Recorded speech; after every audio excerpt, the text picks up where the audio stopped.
អាមេរិកជំរុញផលិតដ្រូនបំពាក់ដល់យោធាពី 50,000 គ្រឿងដល់ 1 លានគ្រឿងក្នុងមួយឆ្នាំកងទ័ពសហរដ្ឋអាមេរិកមានបំណងទិញយន្តហោះគ្មានមនុស្សបើកយ៉ាងហោចណាស់ 1 លានគ្រឿងក្នុងរយៈពេល 2 ទៅ 3 ឆ្នាំខាងមុខហើយអាចសម្រេចបានដ្រូនពីកន្លះលានគ្រឿងដល់រាប់លានគ្រឿងក្នុងរយៈពេលមួយឆ្នាំក្នុងឆ្នាំបន្តទៀតនេះយោងតាមសេចក្តីរាយការណ៍របស់ Reuters ដែលដកស្រង់ចេញពីសម្ដីមេបញ្ជាការកងទ័ពអាមេរិក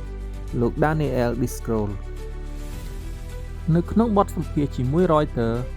លោក Daniel Driscoll បានរៀបរាប់លម្អិតអំពីការកើនឡើងដ៏សំខាន់នៅក្នុងផែនការទិញដ្រូនរបស់កងទ័ពសហរដ្ឋអាមេរិកដោយទទួលស្គាល់បញ្ហាប្រឈមដែលបានកើតឡើងថាបញ្ជាការកងទ័ពដ៏ធំបំផុតរបស់យោធាសហរដ្ឋអាមេរិកទទួលបានយន្តហោះគ្មានមនុស្សបើកប្រហែល 50,000 គ្រឿងជារៀងរាល់ឆ្នាំនៅពេលបច្ចុប្បន្ននេះលោកឧត្តមសេនីយ៍ John Rem មេបញ្ជាការកំពូលរបស់លោក Driscoll បានប្រាប់ Reuters អំពីរបៀបដែលសហរដ្ឋអាមេរិកកំពុងទទួលយកមេរៀនពីសង្គ្រាមរបស់រុស្ស៊ីនៅអ៊ុយក្រែនដែលត្រូវបានកំណត់លក្ខណៈដោយការដាក់ពង្រាយយន្តហោះគ្មានមនុស្សបើកក្នុងទំហំដែលមិនធ្លាប់មានពីមុនមកយន្តហោះគ្មានមនុស្សបើកខ្នាតតូចនិងមានតម្លៃថោកបានបង្ហាញថាជាអាវុធដ៏មានឥទ្ធិពលបំផុតមួយនៅក្នុងសង្គ្រាមរុស្ស៊ីអ៊ុយក្រែនដែលយន្តហោះចម្បាំងធម្មតាកម្រមានណាស់ដោយសារតែការប្រមូលផ្ដុំយ៉ាងក្រាស់នៃប្រព័ន្ធប្រឆាំងយន្តហោះនៅជិតជួរមុខលោក Discroll បាននិយាយថាប្រទេសអ៊ុយក្រែននិងរុស្ស៊ីបានផលិតយន្តហោះគ្មានមនុស្សបើកចំនួន 4 លានគ្រឿងក្នុងមួយឆ្នាំប៉ុន្តែប្រទេសចិនប្រហែលជាអាចផលិតបានច្រើនជាងចំនួននេះទ្វេដង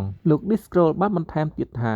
អត្ថប្រយោជន៍របស់យើងគឺធ្វើឲ្យសហរដ្ឋអាមេរិកក្លាយជាទីតាំងមួយដែលខ្លួនអាចផលិតយន្តហោះគ្មានមនុស្សបើកបានគ្រប់គ្រាន់សម្រាប់សង្គ្រាមនាពេលអនាគតដោយជំរុញការផលិតក្នុងស្រុកនៅអ្វីៗគ្រប់យ៉ាងចាប់ពីម៉ូទ័រនិងឧបករណ៍ចាប់សញ្ញារហូតដល់អាគុយនិងបន្ទះឈីបដោយយើងទទួលស្គាល់ថាបច្ចុប្បន្ននេះគ្រឿងបង្គុំផលិតកម្មភាគច្រើនត្រូវបានគ្រប់គ្រងដោយប្រទេសចិន